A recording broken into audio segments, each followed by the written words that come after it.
Good morning, bros. Welcome back to the channel.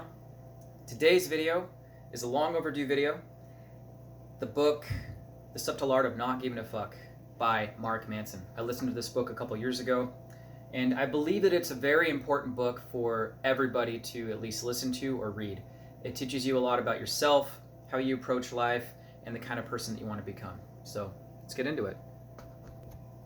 And before we do, what actually jogged my memory for this video was the book, The Unplugged Alpha by Rich Cooper. At some point in the book, I listened to it recently, he talks about how many fucks you give in life. And I'll talk about that book in another video here in the future, but it jogged my memory for something that Mark Manson said. Who knows, maybe Rich took it from Mark Manson, which isn't a bad thing. But how many fucks you give is such an important concept, and I learned that first from Mark Manson. How many fucks can you truly give? You know, and that goes into everything in life. You know, what your coworkers think about you, the relationships that you have, maybe women, what women think about you, or just people in general, peers. You know, how many fucks are you actually going to give? You know, are you going to give them to people that don't give a shit about you, or are you going to give them to people that do care about you and want the best for you? What I've learned in life is that the only fucks that you really want to give are to the people that want the best for you, that genuinely care about you and want you to be happy. So that was one of the first things I learned from that book. The second thing I learned from that book was choosing your problems.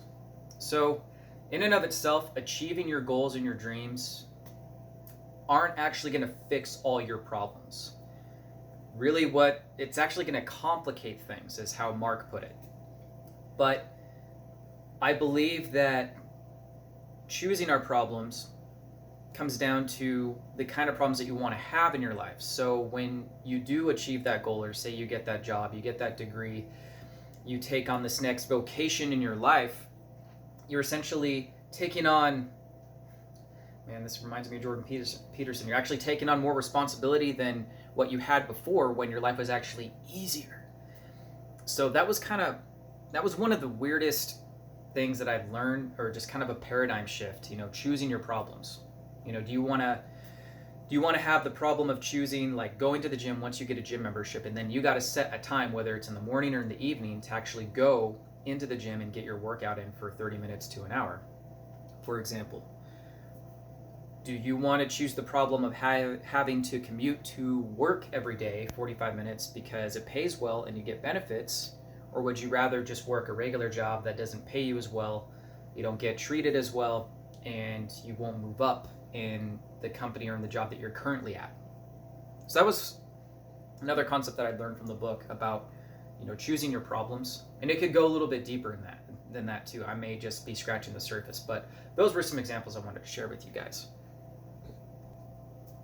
And lastly, the feedback loop from hell. I feel like we get stuck in our heads sometimes. This isn't for everybody, but I would say for a majority of people, I've learned this too, where you get stuck in your head so much that you're trying to change a problem that you can't fix, that can't actually fix itself. So we get stuck in this repetitive thought process. And it's rough, because you want to fix something so badly, but it takes maybe two people to fix the problem, or it's going to take something else to actually fix the problem, when you yourself can't actually fix the problem, you know. And what Mark had actually talked about as far as the feedback loop from hell goes is that because you're angry, you're actually getting angry at the concept that you're angry, so you're getting more angry than you want to be. Or say you're feeling anxious, and then you're getting more anxious just for the fact that you're feeling anxious, and it's just an ongoing thing. So I feel like, from what I remember listening to the book, The Feedback Loop from Hell, it's both of those things. You have these repetitive thoughts and trying to change the process of something that you can't actually change. You just have to move on, which would be your solution. And then because of the state that you're in and how you're feeling in the moment, it's actually making you more angry or more anxious or more stressed, because you're feeling angry or anxious or stressed out. Really, the only solution is just to move on and just keep moving forward. As far as that last concept goes, I'm probably just scratching the surface there too. But these were just a couple of things I was able to take from the book, The Subtle Art of Not Giving a Fuck by Mark Manson. I highly recommend everybody read it. And I think that those are some concepts that I think that if people learned in their lives, we would actually be happier as a society and happier people. But all right, you guys, that's it for the video. I just wanted to talk about this. This just blew my mind, just having that memory jogged from that book. And I think that it's essential that we learn how to just choose how many fucks we actually give in life to the people around us, and you know, all of that. But if you guys are just finding me on YouTube, don't forget to like, comment, and subscribe for more content, and I'll see you guys in the next one. Have a great day.